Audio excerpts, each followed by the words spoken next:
ಎಲ್ಲಿಯವರೆಗೆ ಹೋರಾಟ ಎಲ್ಲಿಯವರೆಗೆ ಹೋರಾಟ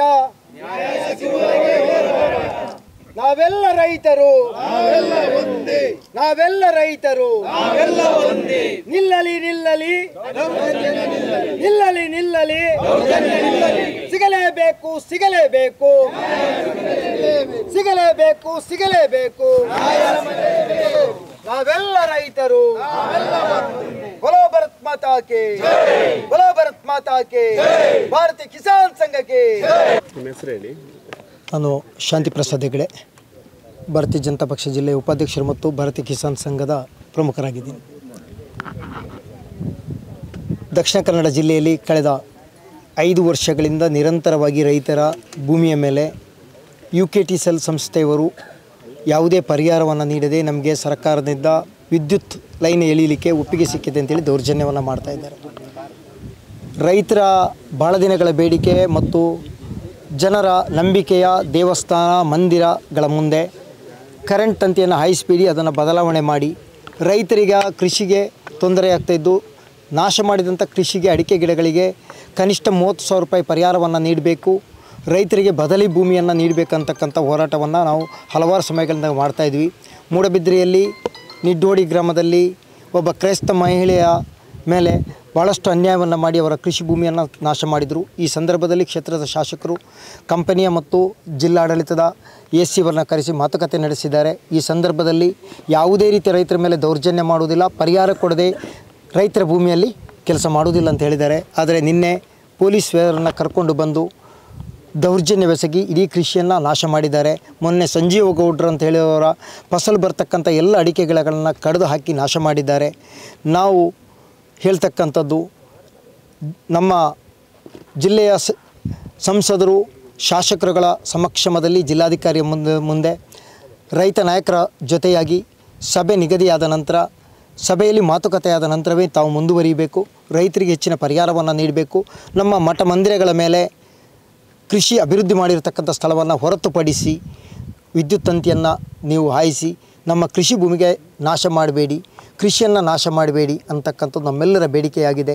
ಮತ್ತು ಈಗಾಗಲೇ 19,000 ರೂಪಾಯಿ ಅಂತೇಳಿ ಅಡಿಕೆಗೆ ಇದು ಮಾಡಿದ್ದಾರೆ ಪರಿಹಾರ ಅಂತೇಳಿ ಮೊನ್ನೆ ಸಂಸದರು ಮಾತಾಡಿ ಅದನ್ನು 30,000 ರೂಪಾಯಿಗೆ ಕೊಡಿಸಬೇಕು ರೈತರಿಗೆ. ಅದೇ ರೀತಿ ತೆಂಗಿನ ಗಿಡಕ್ಕೆ ಕನಿಷ್ಠ 50,000 ರೂಪಾಯಿ ಪರಿಹಾರವನ್ನು ಕೊಡಬೇಕು. ನಮ್ಮ ಭೂಮಿ ಎಷ್ಟು ಭೂಮಿಯನ್ನು ಕಳೆದುಕೊಳ್ಳುತ್ತೇವೆ ಅಷ್ಟೇ ಭೂಮಿಯನ್ನು ಸರ್ಕಾರ ನಮಗೆ ಬದಲಿಯಾಗಿ ಭೂಮಿಯನ್ನು ಮಂಜೂರುಗೊಳಿಸಬೇಕಂತೇಳಿ ಎಲ್ಲ ರೈತರ ಪರವಾಗಿ ನಾನು ಜಿಲ್ಲಾಡಳಿತಕ್ಕೆ ಸರ್ಕಾರವನ್ನು ಒತ್ತಾಯಿಸ್ತಿದ್ವಿ. ಇದೀಗ ಮನವಿ ಕೊಡದೆ ನಿಮಗೆ ನೋಟಿಸ್ ಕೊಡದೆ ಡೈರೆಕ್ಟ್ ಆಗಿ ಬಂದು ಇಲ್ಲಿ ನಮಗೆ ನೋಟಿಸ್ ಕೊಟ್ಟಿದ್ದಾರೆ, ಆದರೆ ಯಾವುದೇ ರೀತಿಯ ಪರಿಹಾರವನ್ನು ಕೊಟ್ಟಿಲ್ಲ, ಯಾವುದೇ ಪರಿಹಾರವನ್ನು ಕೊಟ್ಟಿಲ್ಲ. ಏನಾದರೂ ಡೇಟ್ ಇತ್ತು ಇಂಥ ಡೇಟಿಗೆ ಬರ್ತೇವೆ ಇಲ್ಲ, ಅದರಲ್ಲಿ ನೋಟಿಸಲ್ಲಿ ಏನಿಲ್ಲ. ಇದು ಸಮೀಕ್ಷೆ ಮಾಡಲಿಕ್ಕೆ ಬರ್ತೀವಿ ಅನ್ನುವಂಥದ್ದು ಜಾಗದ. ಆದರೂ ನಮ್ಮ ಸಮೀಕ್ಷೆ ಮಾಡಿದ ನಂತರ ಕಾನೂನಲ್ಲಿ ಏನಿದೆ ಅಂತ ಹೇಳಿದ್ರೆ ಅವ್ರು ಎಷ್ಟು ಅಡಿಕೆ ಗಿಡ ಇದೆ ಅಂತ ಹೇಳ್ತಾರೆ, ಅದಕ್ಕೆ ಎಷ್ಟು ಪರಿಹಾರ ಅಂತೇಳಿ ನಮಗೆ ನೋಟಿಸ್ ಕೊಡಬೇಕು. ಅದಕ್ಕೆ ಆಕ್ಷೇಪ ಇದ್ದರೆ ನಾವು ಜಿಲ್ಲಾಧಿಕಾರಿಗೆ ಕೊಟ್ಟು ಆಕ್ಷೇಪ ಜಿಲ್ಲಾಧಿಕಾರಿಯಲ್ಲಿ ಕೊಡಬೇಕು. ಆನಂತರ ಜಿಲ್ಲಾಧಿಕಾರಿ ನ್ಯಾಯಾಲಯದಲ್ಲಿ ತೀರ್ಮಾನ ಆಗುತ್ತೆ. ಇದರಲ್ಲಿ ಜಿಲ್ಲಾಧಿಕಾರಿಯ ಯಾವುದೇ ರೀತಿ ನ್ಯಾಯಾಲಯದಲ್ಲಿ ಕಾನೂನು ಪ್ರಕ್ರಿಯೆಗೆ ಅವಕಾಶ ಇಲ್ಲದ ರೀತಿಯಲ್ಲಿ ನಮ್ಮ ಮೇಲೆ ದೌರ್ಜನ್ಯ ಎಸಗಿ ಏಕಾಏಕಿ ಇಡೀ ಪೊಲೀಸ್ ವ್ಯವಸ್ಥೆಯನ್ನು ಕರ್ಕೊಂಡು ಬಂದು ಇದು ಕಾನೂನಿನ ಹೆಸರಿನಲ್ಲಿ ರೈತರನ್ನು ಕೈಕಟ್ಟಿ ಹಾಕಿಸ್ತಾ ಇದ್ದಾರೆ. ಈಗ ಎಷ್ಟು ಅಡಿಕೆ ಗಿಡ ನಾಶ ಮಾಡಿದ್ದಾರೆ? ಇಲ್ಲಿ ಸುಮಾರು 250ಕ್ಕೂ ಜಾಸ್ತಿ ಅಡಿಕೆ ಗಿಡಗಳನ್ನು ಮಾಡಿದ್ದಾರೆ.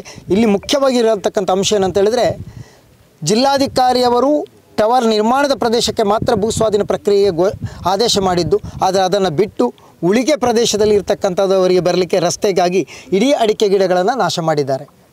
ಈಗ ಇಲ್ಲೇನು ಟವರ್ ನಿರ್ಮಾಣ ಆಗ್ತದೆ ಅಥವಾ ಒಂದು ಟವರ್ ನಿರ್ಮಾಣ ಆಗುತ್ತೆ. ಟವರ್ ನಿರ್ಮಾಣ ಆಗೋದಕ್ಕೆ ಎಲ್ಲಿಯೂ ಸಹ ಬೇರೆ ಪ್ರದೇಶವನ್ನು ಕೃಷಿಯನ್ನು ನಾಶ ಮಾಡಿ ಅಂತಕ್ಕಂಥದ್ದು ಅಥವಾ ಅದನ್ನು ಅಕ್ವೈರಿಗೆ ಯಾವುದೇ ಆದೇಶ ಆಗಿಲ್ಲ. ಆದರೆ ಪೊಲೀಸ್ ವ್ಯವಸ್ಥೆಯನ್ನು ಉಪಯೋಗಿಸಿಕೊಂಡು ಬಲಾತ್ಕಾರವಾಗಿ ರೈತರ ಮೇಲೆ ದೌರ್ಜನ್ಯವೆಸಗಿ ಈ ರೀತಿ ಅನ್ಯಾಯ ಮಾಡ್ತಾ ಇದ್ದಾರೆ. ಈಗ ನಿಮ್ಮ ಬೇಡಿಕೆ ಏನು ಟವರ್ ಆಗಬಾರ್ದು ಅಂತೇಳಿ ಅಥವಾ ನಮಗೆ ರೈತರ ಭೂಮಿಯಲ್ಲಿ ಯಾವುದೇ ಕಾರಣಕ್ಕೆ ರೈತರ ಕೃಷಿ ಅಭಿವೃದ್ಧಿ ಭೂಮಿಯಲ್ಲಿ ಆಗದೆ ಬದಲಿ ವ್ಯವಸ್ಥೆ ಮಾಡಿ, ಒಂದು ವೇಳೆ ನೀವು ರೈತರ ಜಾಗದಲ್ಲೇ ಮಾಡೋದಿದ್ದರೆ ಅವರಿಗೆ ಅತ್ಯಂತ ಒಳ್ಳೆ ರೀತಿಯ ಪರಿಹಾರವನ್ನು ಕೊಡಬೇಕು ಮತ್ತು ಅವರಿಗೆ ಬದಲಿ ಜಾಗವನ್ನು ಸಹ ಎಷ್ಟು ಕೃಷಿ ನಾಶ ಆಗಿದೆ ಅಷ್ಟು ಜಾಗವನ್ನು ನಮಗೆ ಬದಲಿ ಮಂಜೂರು ಮಾಡಿ ಅನ್ನುವಂಥದ್ದು ನಮ್ಮ ಬೇಡಿಕೆ. ಈಗ ನಿಮ್ಮ ಬೇಡಿಕೆಯನ್ನು ಈಡೇರಿಸಿದರೆ ಮುಂದಿನ ಕ್ರಮ ನಾವು ರೈತರು ಒಟ್ಟಾಗಿ ಹೋರಾಟವನ್ನು ಮಾಡ್ತೀವಿ.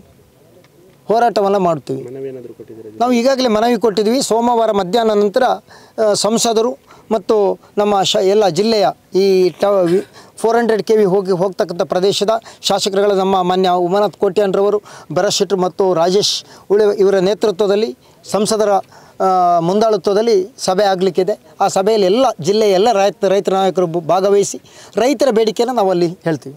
ಮೊನ್ನೆ ಒಂದು ವಾರದ ಮುಂಚೆ ಬಂದು ಸರ್ವೆ ಮಾಡಲಿಕ್ಕೆ ಅಂತೇಳಿ ನಮ್ಮನ್ನು ಕಟ್ಟಿ ಹಾಕಿ ಮಾಡಿದ ಹಾಗೆ ಅವರು ಪೊಲೀಸ್ ಅವರನ್ನು ಉಪಯೋಗಿಸಿ ಕಟ್ಟಿ ಹಾಕಿ ಮಾಡಿದ ಹಾಗೆ ಮಾಡಿದ್ದಾರೆ. ನಾವು ಒಪ್ಪಿಗೆ ಏನು ಕೊಡಲಿಲ್ಲ. ಹಾಗೆ ನಾನು ಹೇಳೋದು, ಸರ್ಕಾರದ ಕ್ರಮ ಆಗಿರ್ಬೋದು, ಆದರೆ ನಾವು ಜಾಗಕ್ಕೆ ಟೆಸೆ ಕಟ್ಟಿದ್ದೇವೆ, ತೀರ್ವೆ ಕಟ್ಟಿದ್ದೇವೆ, ನಮಗೆ ರೈತರಿಗೆ ಬೆಲೆನೇ ಇಲ್ಲ. ಹಾಗಾದರೆ ಈ ಹಳ್ಳಿ ಎಲ್ಲ ವ್ಯವಸ್ಥೆಯಲ್ಲಿ ಹೇಳುವುದು ಏನಂದರೆ ಭಾರತ ದೇಶ ರೈತ ಪ್ರಮುಖ ಅಂತ. ರೈತನಿಗೆ ಬೆಲೆಯೇ ಇಲ್ಲ. ರೈತರನ್ನು ಈ ರೀತಿ ಅಂತಾದರೆ, ಕತ್ತುಸಿಗೂ ಕೊಳ್ಳುವುದಂತಾದರೆ ಈ ದೇಶದಲ್ಲಿ ರೈತ ಇದ್ದು ಏನು ಪ್ರಯೋಜನ? ನಮ್ಮ ಈ ಜಾಗದಲ್ಲಿ ಈಗ 200 ಗಿಡ ಈಗ ಇಷ್ಟರವರೆಗೆ ನಾಶ ಮಾಡಿದರು. ಆದರೆ ಇನ್ನು ಇಲ್ಲಿ ಈ ಕಡೆಯಿಂದ ಆ ಕಡೆ ವಯರು ಹೋಗುವಾಗ ನಮ್ಮ ಎಲ್ಲ ಜಾಗ ಹೋಗ್ತದೆ. ನಮಗೆ 2 ತಿಂಗಳ ಇತ್ತೀಚೆಗೆ ನೋಟಿಸ್ ಆಯಿತು. ನೋಟಿಸ್ ಅದಕ್ಕೆ ನಾವು ಅದಕ್ಕೆ ಉತ್ತರ ಕೊಟ್ಟಿದ್ದೇವೆ. ಅದಕ್ಕೆ ಅವ್ರದ್ದು ಏನು ಇದೇ ಇಲ್ಲ. ಅದು ಆಕ್ಷೇಪ ಮಾಡಿದ್ದೇವೆ. ಡಿ ಸಿ ಕೋರ್ಟಲ್ಲಿ ಕೇಸ್ ಇದೆ. ಏನಿದ್ರು ಅದು ಹಳ್ಳಿಯೊಳಗೆ ಆನೆ ಬಂದಾಗೇನೆ. ಅದು ಯಾರು ಕೇಳುವವರು ಯಾರಿಲ್ಲ. ನಾವು ಏನು ಮಾಡಲಿಕ್ಕೂ ಸಾಧ್ಯವಿಲ್ಲ. ಆ ರೈತರನ್ನು ಕತ್ತುಸಿಗೆ ಕೊಲ್ತಾ ಇದ್ದಾರೆ. ಕೊಲ್ಲುವುದೇ ಪರಿಹಾರ ಮೊತ್ತ ನಾವು ಕೇಳಿದರೆ ನಾವು ಕೇಳಿದ ಮೊತ್ತವನ್ನು ಅವರು ಕೊಡಲಿಕ್ಕೆ ತಯಾರಿಲ್ಲ. ಅದು ಏನಂತ ಗೊತ್ತಿಲ್ಲ ನಮಗೆ. 2 ವರ್ಷದ ಒಂದು ಅಡಿಕೆ ಗಿಡದಲ್ಲಿ 16,000 ಅವರು ಹೇಳ್ತಾರೆ. ನಾವು ಹೇಳೋದು ಅದು 3 ವರ್ಷದ ಫಸಲು ಬಂತು. ಮತ್ತೆ ನಾವು ಎಲ್ಲಿ ಹೋಗುದು? ಒಂದು 11 ಗಂಟೆ ಹೊತ್ತಿಗೆ ಬಂದಿದ್ದಾರೆ. ನಾವಲ್ಲಿ ರೋಡ್ ಅಡ್ಡ ಹಾಕಿದ್ದೇವೆ. ರೋಡ್ ಅಡ್ಡ ಹಾಕಿ ನಮ್ಮ ಪ್ರೈವೇಟ್ ರೋಡು ನಮ್ಮದೇ ನಮ್ಮ ಜಾಗದಲ್ಲಿ ನಾನು ರೋಡ್ ಅಡ್ಡ ಹಾಕಿದೆ. ನಮ್ಗೆ ಯಾವುದು ಬರಲಿಲ್ಲ. ಯಾವುದು ಅವರಿಂದ ಇದು ಇಲ್ಲದಿದ್ದರೆ ನಾವು ಯಾಕೆ ಬಿಡಬೇಕು ಅಂತ ಹೇಳಿ ನಮ್ಮ ರೋಡನ್ನು ನಾನು ಅಡ್ಡ ಹಾಕಿದೆ. ಅಡ್ಡ ಹಾಕುವಾಗ ಅವರು ನಮ್ಮ ಜಾಗವನ್ನೇ ಬೇರೆ ಕಡೆ ನಮ್ಮ ಜಾಗದಲ್ಲಿ ಬೇರೆ ಅದು ತೋಡನ್ನು ಅಡ್ಡ ಹಾಕಿ ತುಂಬ ಜಾಗವನ್ನು ಅಡಿಕೆ ಗಿಡವನ್ನು ಅಡ್ಡ ಹಾಕಿ ಬಂದರು. ಒಂದು 100-200 ಗಿಡವನ್ನು ಅಡ್ಡ ಹಾಕಿ ಅಲ್ಲಿಂದ ಇಲ್ಲಿವರೆಗೆ ಎಲ್ಲ ನಾಶ ಮಾಡ್ಕೊಂಡು ಬಂದರು. ಹಾಗೆ ಎಲ್ಲ ಇದು ದೌರ್ಜನ್ಯ ಕಂಪನಿಯವರದು ದೌರ್ಜನ್ಯವೇ. ನಿನ್ನೆ ಪ್ರತಿಭಟನೆ ಮಾಡಲಿಕ್ಕೆ ನಾವು ಹಳ್ಳಿಯವರು ಇಲ್ಲಿ ಕೆಲಸಕ್ಕೂ ಎಲ್ಲ ಹೋಗ್ತಾರೆ. ಹಾಗಾಗಿ ನಾನೊಬ್ಬನೇ ಇದ್ದದ್ದು. ಪ್ರತಿಭಟನೆ ಮಾಡಲಿಕ್ಕೆ ಆಗಲಿಲ್ಲ. ಇವತ್ತು ಇಷ್ಟವರೆಗೆ ಅವರು ಕಾರ್ಯಾಚರಣೆಗೆ ಬರಲಿಲ್ಲ. ನಾವೆಲ್ಲ ಒಟ್ಟಾಗ್ತೇವೆ ಅಂತ ಇವರಿಗೆ ಗೊತ್ತಿತ್ತು. ಅಲ್ಲಿಂದ ಬಂದ್ರು ಹೋದ್ರು. ಹೌದು, ನಿನ್ನೆ ಬಂದಿತ್ತು. ಇಲ್ಲಿ ಅಲ್ಲಿ ಬಂದಿತ್ತು. ಹೌದೌದು, ಕಾರ್ಯಾಚರಣೆಗೆ ಬಂದಿದ್ದಾರೆ, ರೆಡಿ ಆಗಿದ್ದಾರೆ. ನಮ್ಮನ್ನೀಗ ನಿಂತು ಅವ್ರು ನೋಡಿ ನಿಂತಿದ್ದಾರೆ. ಮಾಡಿದ್ದೇವೆ. ರಿಪ್ಲೈ ಅವರು ನಾವು ಬೆಂಗಳೂರು ಜಿಲ್ಲಾಧಿಕಾರಿ ಮೀಟಿಂಗಲ್ಲಿ ಹೇಳ್ತೇವೆ ಹಾಗೆಲ್ಲ ಹೇಳಿದ್ದಾರೆ. ಯಾವುದು ಸಂಸದರಲ್ಲಿ ಹೋಗಿದ್ದೇವೆ, ಡಿ ಸಿ ಆಫೀಸಿಗೂ ಹೋಗಿದ್ದೇವೆ ನಾವು. ಅದು ಮೊದಲಿನ ಡಿ ಸಿ ಅವರು ಒಳ್ಳೆ ಸ್ಪಂದನ ಕೊಡ್ತಾ ಇದ್ರು. ರೈತರಿಗೆ ಅನ್ಯಾಯ ಆಗಬಾರ್ದು, ರೈತರಿಗೆ ಅನ್ಯಾಯ ಆಗದ ಹಾಗೆ ನೀವು ಅವರ ಮನವೊಲಿಸಿ ಮಾಡಿ ಅಂತ ಭಾರಿ ನಮಗೆ ಒಳ್ಳೆಯ ಮರ್ಯಾದೆ. ಎಲ್ಲಿ ನಮ್ಮಲ್ಲಿ ನಿನ್ನೆ ಬಂದದ್ದು. ನಿನ್ನೆ ಮತ್ತೆ ಟವರ್ ಹಾಕೋದು ಆ ಕಡೆಯಿಂದ ಅದು ಒಂದು 6 ತಿಂಗಳ ಮುಂಚೆ ಆಗಿದೆ.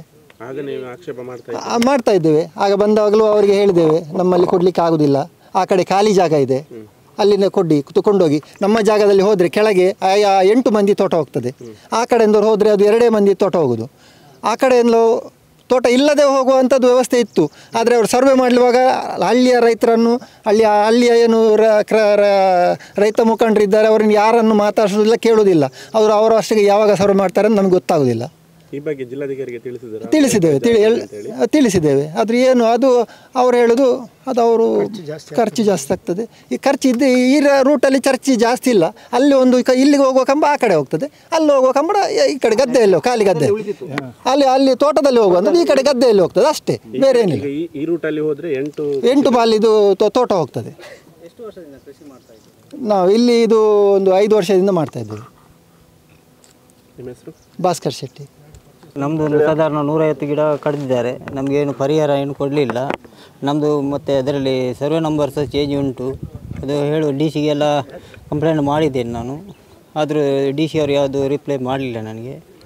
ಮತ್ತು ಲೋಕಲ್ ಕಂಪ್ಲೇಂಟ್ ಮಾಡಿದ್ದೇನೆ. ಸರ್ವೆ ನಂಬರ್ ಬೇರೆ ಉಂಟು ಸಮಯದಲ್ಲಿ ಇಲ್ಲ ಇವರ ಸರ್ವೆ ನಂಬರ್. ಹೌದು, ಹಾಗೆ ನಮ್ಮದು ಎಷ್ಟು ಕೃಷಿ ಭೂಮಿ ಹೋಗಿದೆ, ಎಷ್ಟು ಕೃಷಿ ಕಡಿದಿದ್ದಾರೆ ಅಂತ? ನಮ್ಮದೊಂದು 150 ಹೋಗಿದೆ, ಇನ್ನೊಂದು 200 ಹೋಗ್ಬೋದು ಅಂದಾಜು ವೈರ್ ಹೋಗುವಾಗ. ನಮ್ಮದು ಬೇರೆ ಹೌದು. ಮತ್ತು ನಿಮ್ಮದು ಕೃಷಿ ಭೂಮಿ ಸಂಪೂರ್ಣ ಹೋಗ್ತದಾ? ಹೌದು, ಕೃಷಿ ಭೂಮಿ ಸಂಪೂರ್ಣ ಹೋಗ್ತದೆ. ಮತ್ತು ಅಡಿಕೆ ಸಹ ಇತ್ತು, ಸಾಧಾರಣ ಒಂದು 2-3 ಲಕ್ಷದ ಅಡಿಕೆ ಹೋಗಿದೆ. ಅದಕ್ಕೆ ಏನು ಪರಿಹಾರ ಕೇಳುವಾಗ ನಮ್ಮದೊಂದು 8-9 ವರ್ಷದ ಗಿಡ ಒಳ್ಳೆ ಅಡಿಕೆ ಇತ್ತು, ನಮ್ಮದೆಲ್ಲ ಹೋಗಿದೆ.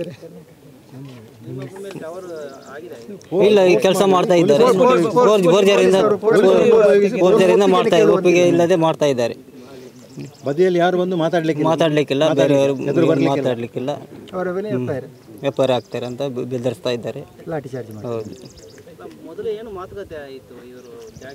ಅಲ್ಲ, ನಾನು ಡಿ.ಸಿಗೆ ಹೇಳಿದೆ, ಡಿ.ಸಿಗೆ ಇದು ನನಗೆ ಇದು ಲೆಟ್ರ್ ಕೊಟ್ಟಿದ್ದೇನೆ ನಾನು, ನಂದು ಏನಿದ್ರೆ ಕಾನೂನು ಪ್ರಕಾರ ಮಾಡಿ ಅಂತ ಕೊಟ್ಟಿದ್ದೇನೆ ನಾನು. ಕಂಪನಿಯವರಿಗೆ ನಾನು ಕೊಡುವುದಿಲ್ಲ ಅಂತ ಹೇಳಿದ್ದೇನೆ, ಏನಿದ್ರು ಇದು ಇದರ ಪ್ರಕಾರನೇ ಆಗಲಿ ಅಂತ ಹೇಳಿದ್ದೇನೆ ನಾನು. ಮತ್ತು ನಂದು ಹೆಸರು Sanjeeva ಮಂಜನಬೈಲ್. Good afternoon everybody. As you have seen here, how the farmers are exploited over here. ನೀವು ಇಲ್ಲಿ ನೋಡ್ತಾ ಇದ್ದೀರಾ ನಾವು ಕೃಷಿಕರನ್ನು ಹೇಗೆ ಎಕ್ಸ್ಪ್ಲಾಯ್ಟ್ ಮಾಡ್ತಿದ್ದಾರೆ ಅಂತ. ಈಗ ಇವರದ್ದಾಯಿತು, ನಾಳೆ ನಮಗೂ ನೋಟಿಸ್ ಕೊಟ್ಟಿದ್ದಾರೆ. ಈಗ ನಾವು ಯಾವಾಗೋ ಬಂದು ಜಾಗ ತಗೊಂಡು ಅಲ್ಲಿ ನಾವು ಕೃಷಿ ಮಾಡಿದ್ದೀವಿ, ನಮ್ಮ ಮುಂದೆ ಏನು ಗತಿ? ಮುಂದೆಗೆ ನಮಗೆ ಪರಿಹಾರ ಏನು ನೋಟಿಸ್ ಕೊಟ್ಟಿಲ್ಲ, ಏನೂ ಕೊಟ್ಟಿಲ್ಲ. ಒಂದು ಜಾಗ ಕಡಿಯಬೇಕಾದ್ರೆ ಡಿ.ಸಿಯಿಂದ ಗೌರ್ಮೆಂಟ್ ವತಿಯಿಂದ ಅಂತ ಹೇಳ್ತಾರೆ, ಬಟ್ ಗೌರ್ಮೆಂಟಿಂದ ನಾವು ರೆಕಾರ್ಡ್ ಕೊಡುವಾಗ ಒಂದು ರೆಕಾರ್ಡ್ ಅವರದ್ದು ಇಲ್ಲ. ಕಾಂಪನ್ಸೇಷನ್ಗೆ ಬಂದು ಎಷ್ಟು ಕಾಂಪನ್ಸೇಷನ್ ಕೊಡ್ತಾರೆ ಅದು ಎಲ್ಲ ಹೇಳಲಿಲ್ಲ. ಇನ್ಫ್ಯಾಕ್ಟ್ ನನ್ನ ಪೇರೆಂಟ್ಸ್ ಇದ್ದಾರೆ, 80 ಇಯರ್ಸ್ ಇದ್ದಾರೆ, ಅವರು ಎಲ್ಲಿ ಇದ್ದಾರೋ 2 ಆಪ್ರೇಷನ್ ಆಗಿದೆ. ಅವರು ಎಲ್ಲಿ ಸಮಾವೇಶ ಇರ್ತದೆ, ಎಲ್ಲಿ ಹೋರಾಟ ಇರ್ತದೆ, ನಮ್ಮ ಲಾಯರ್ ಸರ್ ಎಲ್ಲಿ ಇದ್ದರೂ ನಮಗೆ ಸಪೋರ್ಟ್ ಮಾಡ್ತಾರೆ. ಇವರ ವತಿಯಿಂದ ನಾವು ಹೋಗ್ತಾ ಇದ್ದೇವೆ, ಅವರು ಎಲ್ಲಿದ್ದರೂ ಹೋಗ್ತಾ ಇದ್ದಾರೆ. ಇದು ಯಾವ ದೌರ್ಜನ್ಯ ನೀವು ನಮಗೆ ಹೇಳಬೇಕು. ಮುಂದೆ ಇದಕ್ಕೆ ಪರಿಹಾರ ಏನು, ನಮಗೆ ಹೇಗೆ ಶೋಷಣೆ ಮಾಡ್ತಿದ್ದಾರೆ, ನಾವು ಭೂಮಿ ಕಳೆದುಕೊಳ್ತೀವಿ, ಅದಕ್ಕೆ ಪ್ರತಿಯಾಗಿ ಭೂಮಿ ಕೊಡ್ತಾರ ಅವರು? ಅಲ್ಲ, ಅದರ ಕಾಂಪನ್ಸೇಷನ್ ಈಗದ್ದು ಅವರು ಕೊಡ್ತಾ ಇದ್ದಾರೆ, ಅದರ ಮುಂದೆ ಏನು? ಇನ್ಫ್ಯಾಕ್ಟ್ ನಾವು ಎಲ್ಲಿಯೇ ಒಂದು ಕೆಲಸ ಮಾಡ್ತಿದ್ದೀವಿ, ನಮ್ಮ ಮಕ್ಕಳು ಈಗ ಕಾಲೇಜಿಗೆ ಹೋಗ್ತಾ ಇದ್ದಾರೆ, ಆಮೇಲೆ ಬಂದು ನಾವಿಲ್ಲಿ ಮನೆ ಕಟ್ಟುವ ವಿಚಾರ ಮಾಡ್ತಿದ್ದೀವಿ. ನಮಗೆ ಭೂಮಿ ಎಲ್ಲಿದೆ ಇನ್ನು? ನಮಗೆ ಬೇರೆ ಭೂಮಿ ಕೊಡ್ತಾರ ಅವರು, ಮನೆ ಕಟ್ತಾರ, ನಮ್ಮ ಮಕ್ಕಳ ಎಜುಕೇಷನ್ ಇದು ಮುಂದಿದ್ದು ಗತಿ ಏನು? ಇದಕ್ಕೆಲ್ಲ ಆನ್ಸರ್ ಕೊಟ್ಟು ಅವ್ರು ಏನಾದರೂ ಮುಂದಿನ ಪರಿಹಾರ ಮಾಡೋದಿದ್ರೆ ಮಾಡ್ಬೋದು. ಇಲ್ಲಾಂದರೆ ನಮಗೆ ನೋಟಿಸ್ ಕೊಟ್ಟಿಲ್ಲ, ನಮ್ಮ ತಂದೆಯವರಿಗೆ ನೋಟಿಸ್ ಕೊಟ್ಟಿದ್ದಾರೆ. ಬಟ್ ನಮ್ಮ ಇದರ ಮೇಲಿಂದ ವಯರ್ ಹಾದಿ ಹೋಗ್ತಾ ಇದೆ. ಹಾಂ, ನಮ್ಮದಲ್ಲಿ ಒಂದು 1/2 ಎಕರೆ ಜಾಗ ಇದೆ. ನಾವೀಗ ಹುಬ್ಬಳ್ಳಿಯಲ್ಲಿ ಕೆಲಸ ಮಾಡ್ತಿದ್ದೀವಿ. ನಾವೀಗ ನೆಕ್ಸ್ಟ್ ಇಯರ್ ಬಂದು ಮಕ್ಕಳನ್ನು ಈಗ ಕಾಲೇಜಿಗೆ ಹೋಗ್ತಾರೆ, ಹಾಸ್ಟೆಲಿಗೆ ಹಾಕಿ ನೆಕ್ಸ್ಟ್ ಇಯರ್ ಬಂದು ನಾವು ಮನೆ ಕಟ್ಟೋದಂತ ಇದ್ದೀವಿ. ಈಗ ಮನೆ ಕಟ್ಟಲಿಕ್ಕೆ ಪರ್ಮಿಷನ್ ಕೊಡೋದಿಲ್ಲ ಅವರು, ಯಾಕಂದರೆ ಅದರ ಮೇಲೆ ವಯರ್ ಹೋಗ್ತಾ ಇದೆ. ಸೊ ನಮಗೆ ಮುಂದಿನ ಸ್ಟೆಪ್ ಏನು? ಓಕೆ, ಅವರೇನೋ ಕಾಂಪನ್ಸೇಷನ್ ಕೊಡ್ತಾರೆ, ಹೌದಾ? ಆ ಕಾಂಪನ್ಸೇಷನಲ್ಲಿ ಒಂದು ಮನೆ, ಒಂದು 2 ಬೆಡ್ರೂಮ್ ಮನೆ ತೊಗೊಳ್ಬೋದು. ಅದರ ಮುಂದೆ ನೆಕ್ಸ್ಟ್ ಮಕ್ಕಳ ಎಜುಕೇಷನ್, ನಮ್ಮ ಹೆಲ್ತ್ ಇನ್ಶೂರೆನ್ಸ್, ಆಮೇಲೆ ಏನು ಎಲ್ಲ ಕೊಡ್ತಾರಾ? ಹೆಲ್ತ್ ಇನ್ಶೂರೆನ್ಸ್ ಕೊಡಲಿ ಅವರು ನಮಗೆ, ನಮ್ಮದೆಲ್ಲ ನೋಡ್ಕೊಳ್ಳಿ, ಖರ್ಚು ನಾವು ಕೊಡ್ತೀವಿ, ನಮಗೆ ತಕ್ಕ ಪರಿಹಾರ ಕೊಡಲಿ. ಏನವರು ಈಗ ಅವರೇನು ಕಾಂಪನ್ಸೇಷನ್ ಫಿಕ್ಸ್ ಮಾಡಿದ್ದಾರೆ ಅದಕ್ಕೆ ನಮಗೆ ಸಾಗಲ್ಲ. ಹಾಗಾದರೆ ಇದೇ ಆದರೆ ನಮ್ಮ ಈ ಕಿಸಾನ್ ಏನು ಸಂಘದವರಿದ್ದಾವಲ್ಲ, ನಾವು ಉಗ್ರ ಹೋರಾಟ ಮಾಡ್ತೀವಿ. ನಮಗೆ ಕಂಪ್ಲೀಟ್ ಸಪೋರ್ಟ್ ಸಿಗೋದು ಲಾಯರ್ ಶಾಂತಿ ಪ್ರಸಾದ್ ಅವರಿಂದ. ನಾವು we are very grateful to him because is always there for us.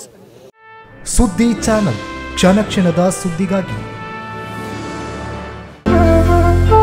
ಅತ್ತೆ, ಇದು ನನ್ನ ಬರ್ಡೇ ಗಿಫ್ಟ್. ಇದೆಲ್ಲ ಜೀವನದಲ್ಲಿ ನನಗೋಸ್ಕರ ತಗೊಂಡ್ಬಂದಿದ್ದಾರೆ. ನಿನ್ ಮೇಲೆ ತುಂಬಾ ಚೆನ್ನಾಗಿ ಕಾಣುತ್ತೆ. ಇದು ತುಂಬಾ ಚೆನ್ನಾಗಿದೆ ಅಲ್ವಾ? ತುಂಬಾ ಚೆನ್ನಾಗಿದೆ.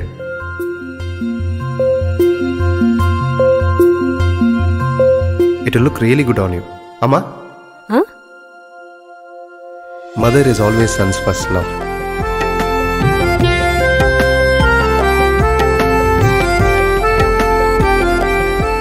ಪ್ರತಿ ಪೀಳಿಗೆಯ ಪ್ರೀತಿಯ ಮಳಿಗೆ GL ಆಚಾರ್ಯ ಜ್ಯುವೆಲರ್ಸ್.